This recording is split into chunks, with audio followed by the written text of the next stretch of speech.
네,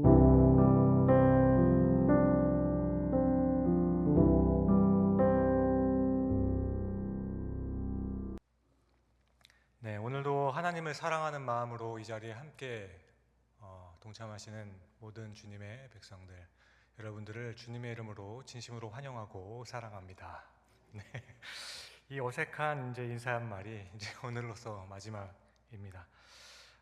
이제까지 어색했지만 화답해 주셔서 참 감사합니다. 오늘 고별 설교, 이임 설교를 준비하면서 어떤 말씀을 전할까 참 고민을 많이 했는데요. 제가 오후 예배 때마다 예배 소설을 하고 있었습니다. 눈치채지 못하셨을지 모르겠지만 예배 소설을 하고 있었는데 우연찮게 오늘 말씀은 준비를 했는데 자꾸 이제 찬양 대회가 있다 보니까 밀리다 보니까 이 말씀이 남게 됐는데 어떻게 이 말씀이 딱 마지막 말씀이 돼서 참 잘 맞아지는 것 같아서 참 신기했었습니다. 어쨌든 참 맞는 말씀인 것 같습니다. 이렇게 말씀 전해 보도록 하겠습니다. 여러분들이 아시는 것과 같이 저는 군대를 학사장교를 나왔습니다. 먼저 말씀드리지만 뭐 자랑하기 위해서 말하는 건 아닙니다.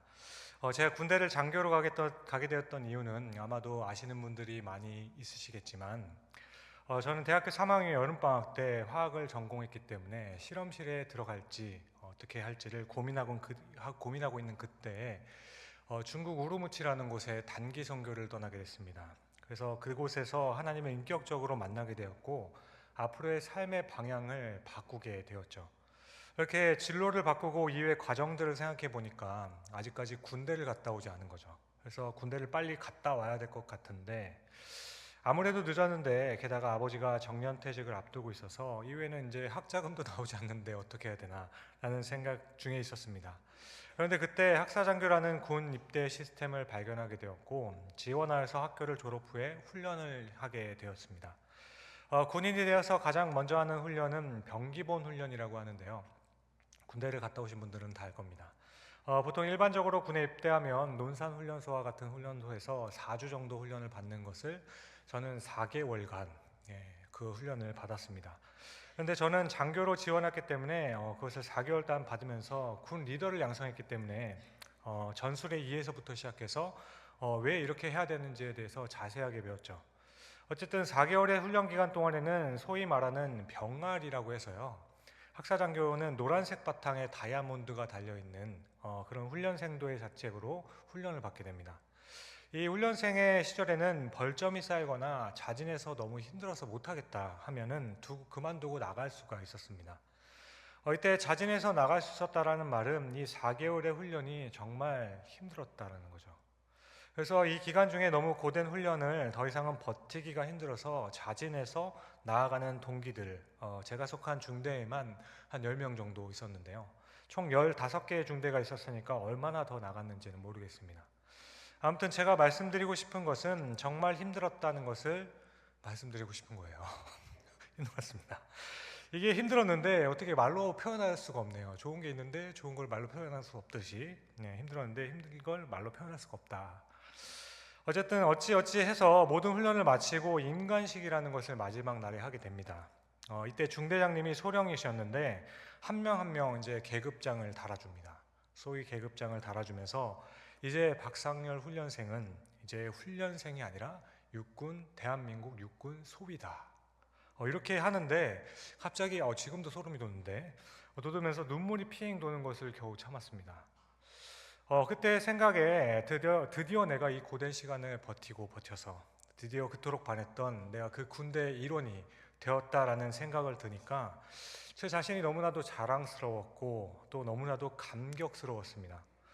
이제는 대한민국 육군에 속한 한 명의 장교로서 내가 드디어 임관에서 되는구나 했던 거죠. 저는 오늘 본문 속에서 19절의 그 말씀이 이런 느낌이 아니었을까 한번 생각해 봤습니다.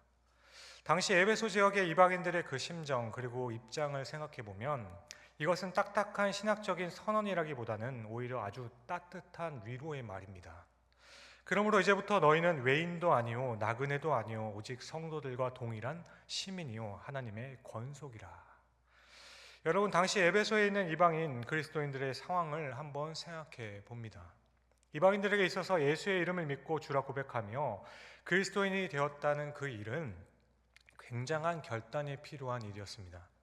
지금도 7대 불가사의 중에 하나인 아데미 신전이 있던 그 에베소에서 이방인 그리스도인이 되어서 유대인의 그 중심된 교회로 들어가서 함께 그 모임에 참석한다는 것은 굉장한 용기를 필요로 했던 겁니다.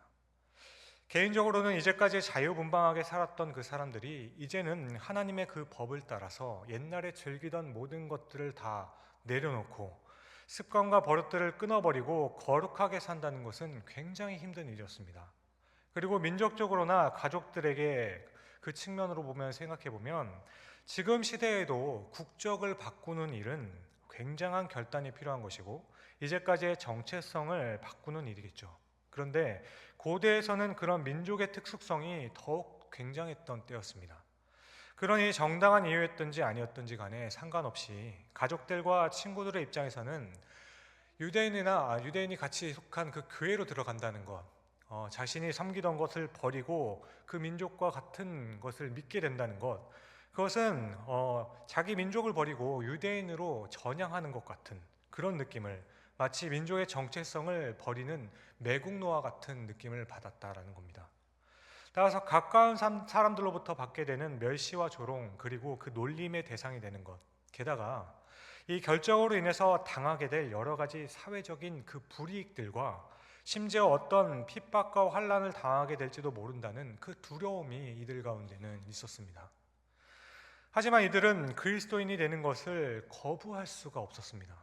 왜냐하면 바울이 전해준 그리스도의 그 복음이 이들에게는 참 기쁨과 은혜를 느낄 수 있게 만들어 주었기 때문이죠. 그래서 기쁨과 감사함으로 예수님을 영접하고 세례를 받았습니다. 예수님을 통해 누리게 될 생명과 자유를 진심으로 느끼고 감사했고 진심으로 믿게 되었습니다. 그래서 교회에 나가게 되었어요. 그런데 이 교회가 처음에는 자신들을 환영하는 것 같았는데 시간이 조금만 지나고 보니까 보이지 않는 그 벽을 느끼게 되는 겁니다. 그렇게 은근히 무시를 하고 있다는 것을 알게 되죠.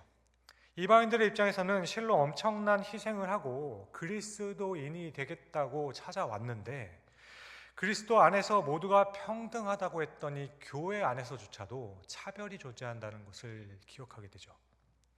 깨닫게 되는 겁니다. 여러분, 복음, 이것은 어느 민족이든지 어떤 과거의 배경이 있든지 간에 오직 예수 그리스도를 주로 믿으면 영생을 얻는다라고 말씀했습니다. 그런데 막상 교회 안에서 이방인들은 열등 교인의 취급을 받게 되는 겁니다. 너무나도 생소한 율법들이 난무하고 그것도 문제인데 이 율법과 관련되어 하나님을 예배하는 것에 있어서 이것도 못하고 저것도 다르다 그러고 이것 하나 하지 못하냐 하면서 무시를 받을 때마다 자꾸만 주눅이 들었던 겁니다. 또 때로는 왜 저들은 저렇게 사느냐고 말하고 왜 저런 걸 먹느냐라고 말을 할 때 속으로는 매우 불쾌하고 불만스러웠습니다. 그리고 굉장히 섭섭했어요. 그런데 지금 바울은 그렇게 섭섭해하고 있는, 불만이 가득 차 있는, 아니 때로는 굉장히 분노할 수도 있는 그런 이방인들을 향해서 오늘 이 말씀을 전해주고 있는 겁니다.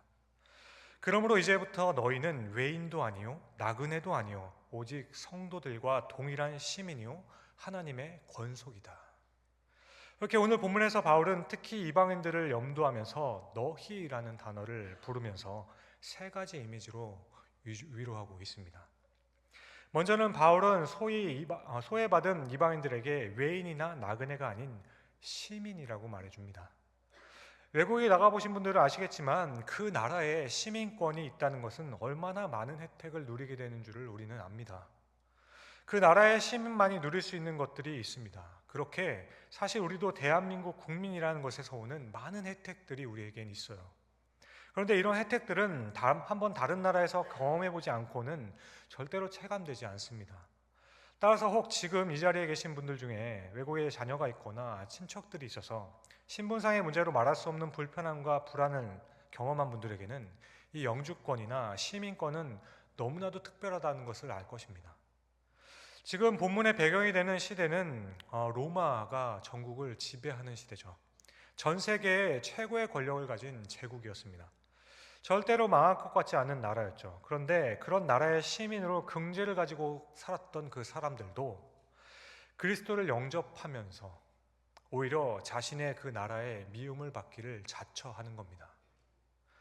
당시 로마의 시민권은 정말 말로 다 할 수 없는 특권을 가져다 주는 것이었습니다. 그런데 이제는 그리스도인으로서 하나님의 나라의 시민이 되는 것에 더 큰 의미를 부여하게 됨으로써 이전에까지 누렸던 그 특권들을 다 내려놓게 되는 거죠. 로마 시민으로서 어떤 민족이나 어떤 나라를 가더라도 대접받을 수 있다는 그 긍지와 자랑, 그리고 그 모든 혜택과 특권을 다 멀리하고 그리스도인이 되어서 교회를 찾아가게 되는 겁니다.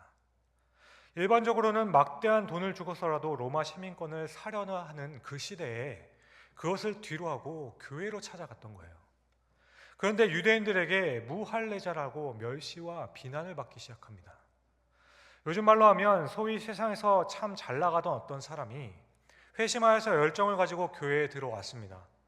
그런데 기존의 교인들은 너무 설친다고, 교회의 일은 그렇게 하는 것이 아니라고 말하고 다그치고 수군거리며 비난하는 것과 같겠죠. 그런데 이때 바울은 괜히 부끄러워서 저들이 열등감 때문에 그런 것이다 라고 말해주지 않아요. 또한 로마 시민으로서 긍지를 가지라고 말하지도 않습니다. 오히려 바울은 그런 차별을 받는 자들에게 말하기를, 그런 상황일수록 너희도 하나님의 시민인 것을 잊지 말라 부탁합니다. 바울은 너희는 절대로 나그네도 아니고 외인도 아니고 너희는 우리나라 천국의 시민이다 라고 말해주고 있는 거죠. 그들을 향해 너희는 사도들, 순교자들, 그리고 위대한 믿음의 동역자들과 마찬가지로 하나님 나라의 시민이다 라고 말해주고 있는 겁니다. 자신들은 하나님의 선택을 받은 백성인 유대인이라며 민족적인 긍지를 말하고 있는 그들 앞에서 바울은 유대인들이 가지고 있는 그 시민권보다 훨씬 더 중요한 것이 있다라고 말하고 있는 겁니다. 그것은 바로 우리가 하나님 나라의 시민이 되었다라는 사실입니다. 이 사실을 기억하라고 부탁하고 있습니다. 여러분, 이것은 로마인에게는 로마 시민권보다, 유대인에게는 유대인의 그 신분보다 하나님의 나라의 그 시민권이 더 귀하다라는 확신이 있는 사람들에게만 진정으로 위로가 되는 말입니다. 그렇게 이어서 두 번째로 바울은 너희는 하나님의 권속이라고 해요. 여기서 권속이라는 말은 가족이 되었다라는 뜻입니다. 그러나 복음으로 한 가족이 되었지만 실상은 그렇지 못했죠. 유대인들은 종교적인 우월의식을 가지고 이방인들을 자꾸만 주눅들게 했습니다. 회당에 들어가서 앉아있으면 그리스도의 은혜를 말하지만 모세의 율법도 함께 같이 말합니다. 믿음의 조상 아브라함에 대해서 늘 이야기해요. 어떻게 율법이 그리스도를 통해서 완성이 되었는가 이야기하면서 우리의 믿음의 조상인 이렇게 말했고 우리의 조상들은 이렇게 살아왔다라고 말을 합니다. 또한 그뿐이겠습니까? 유대인들에게 있어서 가장 위대한 왕이었던 다윗 왕에 대한 이야기를 매번 하지만 이방인들에게 입장에서는 그런 이야기를 들을 때면 마치 나는 입양된 자녀인 것처럼 느끼게 되는 거죠. 그렇게 마치 유대인들은 친자식이라도 되는 것 마냥 목에 힘을 주고 이야기할 때마다 이방인들은 더욱더 주눅이 들었던 겁니다. 그러나 이방인들에게 아브라함이나 모세나 다윗도 그냥 생소하게 이를 데 없는 그냥 이스라엘의 한 지도자에 불과했던 거죠. 심지어 하나님과의 관계를 이야기할 때에도 유대인들은 자신들의 율법과 전통과 관습들에 대해서 강조할 때마다 유대인들은 친자식이고 나는 입양되어서 온 자들구나 라는 생각을 심어주게 했습니다. 이것은 현대 교회에서도 자주 듣게 되는 부분이에요. 같은 교회에 다니고 활동을 같이 합니다. 하지만 무언가 석연치 않게 가족이기보다는 손님과 같은 느낌을 받을 때가 있어요. 같은 공동체에 속해 있지만 뭔가가 석연치 않게 잘 섞이지 못하는 것 같고 나는 왠지 멀어져 있는 것 같은 느낌을 받을 때가 있습니다. 이런 부분은 더 나아가 우리의 신앙생활에서도 느껴지기 마련이죠. 기도를 하면서 왠지 내 기도는 하나님께서 안 들어주실 것 같아요.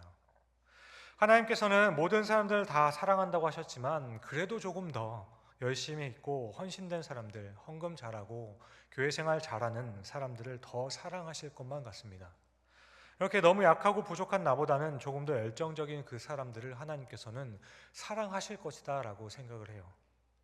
내가 살아온 배경도 나의 능력이나 나의 한계를 생각하면 하나님께서는 나를 사랑하신다는 말이 굉장히 고맙고 감사하긴 합니다. 그 은혜에 두말 나위 없이 감사하기도 해요. 하지만 왠지 정말 헌신적으로 평생을 주님을 사랑하면서 구김살조차 없어 보이는 삶을 사는 사람들에 비하면 내 신앙생활은 너무나도 초라하게 보인다라는 생각도 하게 되죠. 왠지 교회 생활에 익숙해서 모든 것을 아주 능숙하게 하는 그 사람들을 보게 되면 하나님께서 그 사람을 더 사랑하는 것만 같습니다. 나처럼 부족해서 항상 넘어지고 쓰러지고 세상 가운데서도 그냥 하루하루 힘들게 생계를 유지하는 생업에 종사하면서 예배나 헌신적인 봉사를 못하는 나는 아닌 것 같다라는 생각을 하게 됩니다. 저조차도 그냥 오늘 주일 아침에도 말씀하셨지만 바라만 보아도 목사님 것 같은 저 천국 목사님, 네. 이나 더 능력이 있고 힘 있는 목사님들을 하나님께서는 더 사랑하실 것만 같습니다.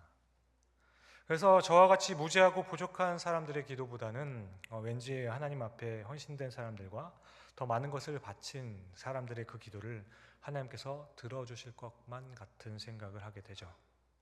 그런데 오늘 바울은 이런 생각을 하는 이들에게 하나님의 그 마음을 전달해 주고 있는 겁니다. 너희들의 기도를 듣고 계신다라고 하는 거죠. 하나님께서는 우리는 모두 똑같은 자식이라고 말하고 있는 겁니다. 더 잘나서 자식 같고 못나서 자식 같지 않은 것이 아닙니다. 잘 믿어서 특별히 사랑받고 생각 많고 의심 많아서 아직 남 같은 게 아니에요. 하나님께서는 우리가 말을 잘 안 들으면 속상하고 우리가 일이 잘 안 풀리는 것을 보면 더 걱정하십니다. 자식 중에 누구라도 아프면 똑같이 밤을 새워서라도 간호해주고 싶은 것이 모든 자식을 향한 부모의 동일한 마음이 아니겠습니까? 자식은 이 부모의 마음을 헤아리지 못하기 때문에 자신이 잘못했으면 부모가 미워할 것 같고 잘난 자식만 좋아할 것이라고 생각을 하게 되죠. 그래서 자녀들이 부모의 마음을 아프게 하는 말, 부모의 마음을 정말 섭섭하게 하는 그 말이 있다면 엄마 아빠는 나보다 내 형, 내 누나, 내 동생을 더 사랑하잖아, 이 말이 아닐까 싶습니다. 엄마 아빠는 동생이 더 공부 잘하기 때문에 동생만 더 아끼고 나는 사랑하지 않는다라고 말할 때 저는 부모의 마음이 무너진다라고 생각합니다. 그런데 그럴 리가 없지 않겠습니까? 그럴 수가 없잖아요. 10손가락 깨물면 안 아픈 손가락이 있겠습니까? 너는 내 사랑하는 자녀라고 어떤 부귀영화를 주더라도, 아니 내 생명을 바쳐서라도 사랑할 내 아들이라고 딸이라고 부모는 자식에게 그 속마음을 보여주었으면 좋겠다 생각합니다. 화를 낸 것도 짜증내을 낸 것도 원망을 했던 것도 다 너 잘되라고 했던 것이지 내가 너를 미워해서 그런 건 아니라고 말해주고 싶어요. 물론 그만큼 성숙하지 못한 부모들도 있긴 하죠. 그래서 편해서 자식들에게 정말 상처를 주고 그 상처조차 아무렇게나 생각하는 부모들도 있습니다. 하지만 일반적인 부모의 마음을 생각하면 내가 낳은 자식이든 아니면 혹은 혹여나 입양한 자식이든지 간에 가족이라 생각하여서 자식이라 생각하는 그 순간부터는 그냥 그 마음은 모두 다 똑같습니다. 그게 부모의 마음이 아니겠습니까? 저보다 더 부모이신 여러분들이 더 잘 아시리라 생각합니다. 이것이 우리들을 향한 하나님의 마음이다라고 말해주고 있는 겁니다. 바울은 지금 이방인들에게 너희도 하나님의 권속이다라고 말해주는 것은 하나님께서 너희도 내 자식이야 라고 말씀해주고 있는 겁니다. 유대인들만이 아니라 너희도 내 자식이야, 이 말을 해주고 있는 거예요. 그래서 당시 이방인들에게는 너희도 하나님의 권속이라는 이 말씀은 정말 너무나도 큰 위로가 되었을 것입니다. 물론 팔은 안으로 굽는다는 말이 있는 것처럼 모든 사람들은 절대로 모두 똑같이 대할 수가 없겠죠. 그러나 하나님께서는 그렇지 않으십니다. 저도 하나님의 가족이고 여러분도 하나님의 가족입니다. 그런데 문제는 우리가 자꾸만 하나님께서 나를 가족이라고 부르지만 내가 고난당하거나 어려움당했을 때, 하나님 앞에 범죄했을 때 하나님께서는 마치 나를 버리실 것 같아서 버리신 것 같아서 두려워한다라는 사실이죠. 고난을 당하고 아픔과 어려움을 당하면 우리는 가장 먼저 드는 생각이 하나님이 혹시 나를 버리시면 어떡할까 싶어서 가슴이 뛰고 섭섭해지기 시작하고 점점 더 하나님과 멀어지기 시작할 겁니다. 그뿐만 아니라 은연중에 바르게 생활하지 못한 것이 있다라는 그 깊은 죄의식 때문에 하나님의 그 사랑을 가슴 깊이 인식하지 못하게 만들 때도 있죠. 이런 생각과 죄의식에 사로잡힌 우리에게 오늘 바울은 하나님께서 너는 내 아들이야, 너는 내 딸이야 라고 말씀하셨다라고 확증하고 있는 것입니다. 그리고 마지막으로 유대인과 이방인의 관계에 대해서 사용한 그 이미지는 성전입니다. 이 성전을 대하고 생각하는 것도 유대인들과 이방인들은 너무나도 달랐습니다. 유대인들에게 있어서 성전은 하나님이 거하시는 곳이죠.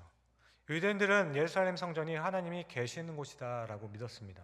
그렇게 예루살렘 성전에서도 특별히 지성소 안에 두 그룹이 맞닿아 있는 그 가운데를 시온소라고 불렀는데 그곳에 하나님께서 임재하신다라고 생각했습니다. 그래서 이 성전에 들어갈 수 있는 사람들이 따로 있었어요. 또 그 성전 안에서도 성소에 들어갈 수 있는 사람들이 구별되었고 그 성소 안에 또 지성소 안에는 들어갈 수 있는 사람이 따로 있다라고 생각했습니다. 그렇게 특별히 택함을 받은 사람들만이 하나님 앞에 나아갈 수 있다라고 생각을 했습니다. 그 외에 다른 사람들은 그들을 통해서만 하나님께로 나아갈 수 있다라고 믿었습니다. 하지만 이방인들은 이 성전에 들어가 본 적이 없어요. 예루살렘에 가도 이방인의 뜰이라는 곳에는 있을 뿐 그곳을 넘어간 적이 없었습니다.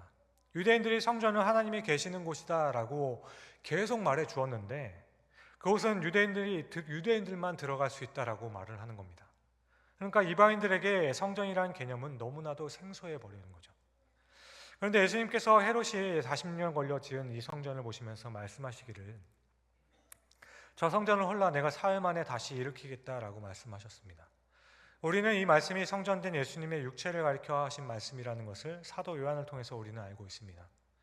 그리고 바울은 오늘 본문에서 예수 그리스도가 이 성전일 뿐만 아니라 그 모퉁이 돌이 되셔서 그를 믿는 모든 자들이 함께 성전으로 지어져 가도록 했다라고 말씀해 주고 있는 겁니다.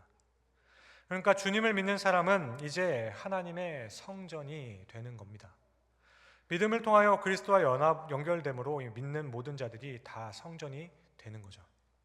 베드로도 이에 관해서 이렇게 말씀했습니다. 사람에게는 버림받았으나 하나님께는 택함을 입은 보배로운 산돌이신 예수께 나아가 너희도 산돌같이 신령한 집으로 세워지고 예수 그리스도로 말미암아 하나님이 기쁘게 받으실 신령한 제사를 드릴 거룩한 제사장이 될지니라. 이 말씀에서 우리가 신령한 집이 되고 거룩한 제사장이 된다는 말씀은 우리 모두 각자가 다 담대히 하나님 앞에 나아갈 수 있게 되었고 하나님께서는 우리 안에 들어오셔서 우리 안에 거하게 되셨다라는 말씀입니다. 바로 이 맥락에서 바울은 이방인들도 하나님의 성전이 되었다라고 확증해 주고 있는 거예요. 모퉁이 돌이신 예수님과 연결되어 있으면 그가 누구이든 간에 예수님이 그 안에 거하게 되는 겁니다. 이제는 예루살렘에 들어갈 수 있는가 없는가가 구분이 되지 않아요. 예수 그리스도가 친히 성전 되시고 그 성전의 모퉁이 돌이 되셨기에 예수를 믿기만 하면 이방인들과 유대인들은 함께 진정한 의미에서의 성전, 하나님의 집으로 함께 지어져 가게 되었다라는 겁니다. 바로 이 부분이 기독교에 대한 위대한 힘이 있는 거죠. 우리가 우리의 연약함과 우리의 죄악에도 불구하고 우리가 그리스도 안에 있으므로 바로 그리스도 때문에 우리는 모두가 하나님의 성전이 될 수 있습니다. 우리 자신의 연약함이나 우리의 죄를 보아서는 하나님께서는 내 안에 거하시는 성전이라는 말을 스스로 감히 할 수가 없겠죠. 하지만 우리 안에 계시는 예수님 때문에 우리는 당당하게 나도 하나님의 성전이다라고 말할 수 있게 되는 겁니다. 이제 나는 거룩함과 나는 깨끗함이 이제는 나의 거룩함과 나의 깨끗함이 아닙니다. 그리스도가 우리 안에 있으므로 나는 하나님의 성전이 되는 겁니다. 그리고 여기서 정말 중요한 사실은 만일 내가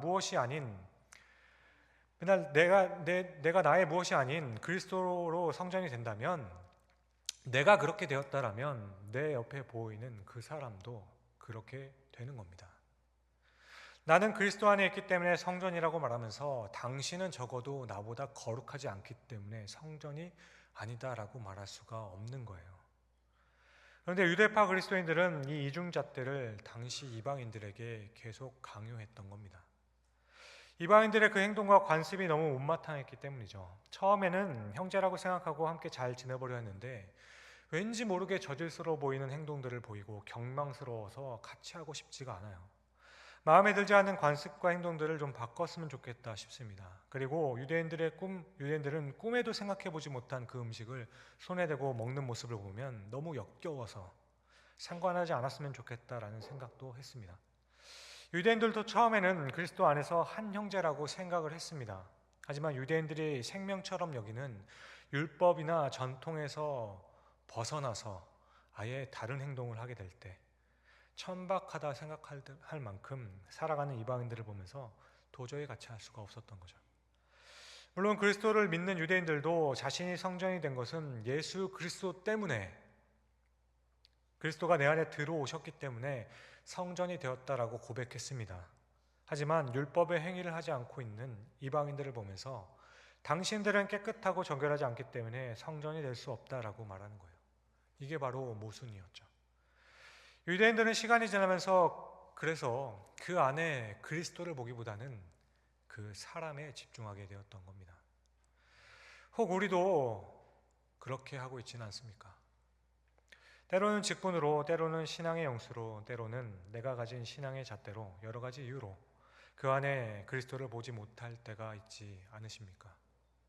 하지만 오늘 말씀은 내가 성전인 것처럼 그 사람도 성전입니다. 아니, 받고 그 사람이 성전인 것처럼 나도 성전입니다.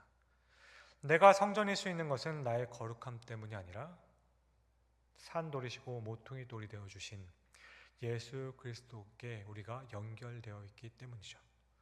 바로 이 예수 그리스도 때문에 우리는 외인도 나그네도 아니요 하나님의 시민이요 하나님의 한 가족이요 거룩한 성전이 될 수 있습니다. 또한 바로 예수 그리스도 때문에 나 아닌 다른 사람들도 외인이나 악당이 아니에요. 교회에 모인 모든 사람들은 하나님의 하늘의 그 시민이요 하나님의 가족이요 거룩한 하나님의 성전인 것을 기억해야 합니다. 사랑하는 성도 여러분, 이방인과 유대인이 하나가 될 수 있는 것은 일치된 생각과 변화되는 그 삶, 그 모습으로 인한 상식적이고 합리적인 그 사고방식, 그로 인한 건전한 삶의 그 모습 때문이 아닙니다. 바로 우리 안에 있는 그리스도 때문이죠. 이 예수 그리스도 때문에 우리는, 그 교회는, 그리스도인들은 약자도 사랑할 수 있게 되고 원수도 품을 수 있으며 못마땅한 사람도 함부로 미워할 수 없는 겁니다. 그 안에 계신, 아니 그 안에 계실 수도 있는 그리스도 때문에, 또한 바로 이 예수 그리스도 때문에 우리는 우리 자신도 미워해서는 안 되고 낙심할 수도 없고 주저앉아 있을 수도 없는 겁니다. 바로 예수님 때문이죠. 그렇게 마음속에 섭섭함과 원망이 불끈불끈 솟아오를 때마다 정말로 너무나도 못마땅하게 보여서 수준이 안 맞는다 싶어서 상종하지 말아야겠다라는 그 생각이 들 때에도 내 안에 계신 그리스도, 그 안에 계신 그리스도를 바라볼 수 있길 바랍니다. 또 개인적으로는 하나님께서 나를 사랑하시는데 어찌하여 내게 이런 일들이 벌어지는가 싶을 때도 하나님께서 나와 함께 하시고 나를 하나님의 자녀로 삼아 주셨다라고 약속하셨는데 어떻게 하나님께서 나에게 이렇게 대하실 수 있는가 싶을 때에도 내가 그동안 어떻게 하나님을 섬기고 내가 그동안 어떻게 주님을 의지했는데 내가 그동안 어떻게 내가 신앙생활을 해왔는데도 불구하고 하나님께서 나를 이렇게 홀대하실까 싶은 그때에도 우리는 내가 아닌 내 안에 계신 예수 그리스도를 바라볼 수 있기를 바랍니다. 바로 예수 그리스도 때문에 우리는 성전이 되었고 가족이 되었으며 하늘나라의 시민이 되었습니다. 그러므로 저는 충신의 이 마지막 설교를 하면서 오늘 여기 계시는 사랑하는 성도님들에게 두 가지 말씀드리려 합니다. 하나는 바울의 말대로 여러분과 저는 외인도 나그네도 아닙니다. 우리는 모두 동일한 하늘의 시민이요 또 하나님의 권석이요 하나님의 거하시는 성전입니다. 다른 하나는 우리 모두는 그리스도 안에서 하나님을 한 아버지로 모시는 한 가족입니다. 단 한 명의 외 없이 모두가 외인도 아니고 나그네도 아니며 하나님이 거하시는 하나님의 성전이요 하나님의 한 가족입니다. 그러므로 우리 안에 어떤 일이 생기든지 또 개인적으로라도 어떤 일이 생기든지 나는 하나님의 자녀라는 이 사실을 꼭 기억하심으로 더욱더 하나님의 그 은혜의 깊이와 넓이와 높이를 경험할 수 있는 귀한 우리 모든 충신의 성도 여러분들 되실 수 있기를 주님의 이름으로 간절히 축원드립니다. 여기까지가 하나님께서 제게 주신 충신의 마지막 말씀이었습니다. 짧게 하려 했는데 굉장히 시간이 많이 가서 마지막이다 싶다 보니 말이 점점 길어지는 것 같습니다. 끝으로 인사하고 마치려 합니다. 처음 이 예배당에서 인사했던 때가 떠오릅니다. 19년도 10월 중순에 다른 교회에서 사역을 하다가 지원하였지만 1차로 떨어지고 다시 돌아갔을 때 되셨던 분이 갑자기 떠나셨다라는 연락을 받고 다시 일주일 만에 급하게 이 자리에 왔던 것을 기억합니다. 이번에도 또 그렇게 간다 생각하니 제 사역의 길이 그런 거 아닌가 싶습니다. 또 우리 목사님께서는 어디서 부르면 가신다라는 말씀, 저는 개인적으로 많이 동감합니다. 저도 사역을 시작하면서 우리 목사님을 따라하는 것이 아니에요. 제가 세운 기준이 있습니다. 그것은 내가 있는 곳에서 있을 때 잘하고 있을 때 최선을 다하는 겁니다. 물론 이것도 제 기준입니다. 혹시라도 이 자리에 불만이 있으시다면 제 기준입니다. 마지막이니 용서하여 주십시오. 주 안에서 한 가족 되었다는 사실만으로 저에게 사랑을 너무나도 많이 베풀어 주신 주 안에서 사랑하는 우리 장로님들과 권사님들 그리고 모든 성도님들, 집사님들 받은 은혜가 정말 많은데 한 분 한 분 찾아뵙고 인사드리지 못해 죄송합니다. 이제까지 저같이 부족한 자를 용납하여 주시고 늘 사랑으로 격려하시고 응원해 주셔서 정말 감사합니다. 충신에서는 외인이었던 저를 너무나도 큰 사랑으로 먼저 받아주시고 안아주신 사랑이 많으신 우리 충신의 모든 성도님들에게 다시 한번 고개 숙여 감사드립니다. 그리고 함께 동역한 우리 교육자들, 사역자들, 함께 형제, 자매라 불렀던 교육자들님들께 감사를 드립니다. 저는 이제 정들었던 집, 고향 떠납니다. 그러나 오늘 말씀과 같이 우리는 같은 하늘 아래에 동일한 시민이요 하나님의 택한 권석이요 하나님의 거하시는 성전, 하나님 안에서의 한 가족됨을 잊지 않겠습니다. 너와 내가 아닌 우리라는 사실을 기억하겠습니다. 그러니 혹 제가 생각이 나시거든 기도해 주십시오. 저도 열심히 기도하겠습니다. 그리고 정말 마지막으로 당장과 같은 저를 늘 그 자리에서 벗은 발로 나와 알아주시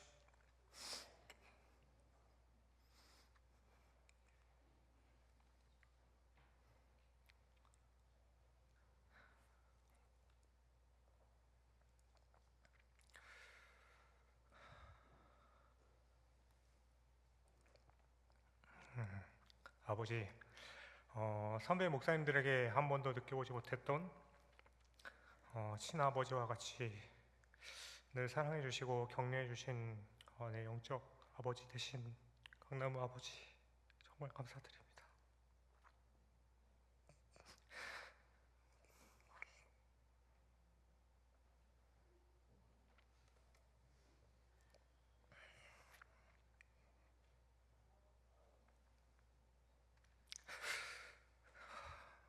아버지 밑에서 정말 하나님의 그 사랑을 알고 배우고 받았습니다. 그 사랑, 받은 사랑 가슴 깊이 새기고 이제는 그 받은 사랑을 잘 흘려보내는 아들 목사 되어보겠습니다. 감사합니다, 목사님.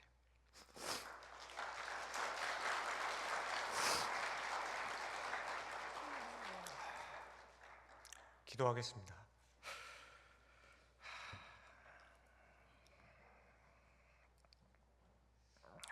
사랑과 은혜가 풍성하신 주님, 오늘 말씀을 통해 당시 이방인들이 겪었던 심정을 헤아려 봅니다. 은혜 때문에 교회에 나왔다가 오히려 상처를 받고 아픔과 멸시를 당하거나 혹은 차별을 받는다 싶었을 때 그들이 얼마나 상심하고 그냥 믿음을 포기한 채 돌아오고 싶은 마음이 있었을까 생각해 보았습니다. 그런 그들에게 바울이 했던 오늘의 말씀, 너희들은 외인도 나그네도 아니고 너희는 한 가족이고 하나님의 나라의 시민이라는 이 말씀이 너무나도 고마웠을 것 같습니다. 오늘 24년의 마지막 주일, 지금 우리 옆에 지체를 바라보며 우리 가운데에도 그런 일이 없었는지 돌아보며 새롭게 시작하는 한 해에는 더욱 주 안에서 하나 되도록 노력하는 우리가 되길 소망합니다. 올해가 다 지나가기 전에 서로에게 막힌 담을 모두 다 헐어버리고 너와 내가 아닌 우리가 되어 다시 시작하는 우리 충신이 되게 하여 주시옵고, 또한 우리 모든 충신에 속한 모든 가정들과 속한 모든 직장과 사업들, 그리고 속한 모든 자녀들의 앞길 그 길 가운데 가장 좋은 길로 열어주시기를 소원합니다.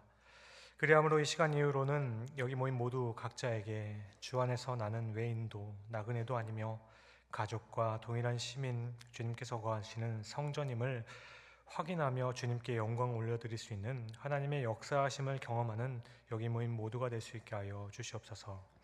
감사합니다. 이 모든 말씀을 복음의 외인이었던 우리를 부르시고 구원하사 이제는 어떤 상황 가운데서도 하나님을 아버지로 의지할 수 있도록 확신을 주시는 우리 구주 예수 그리스도의 이름으로 감사하며 기도드립니다. 아멘.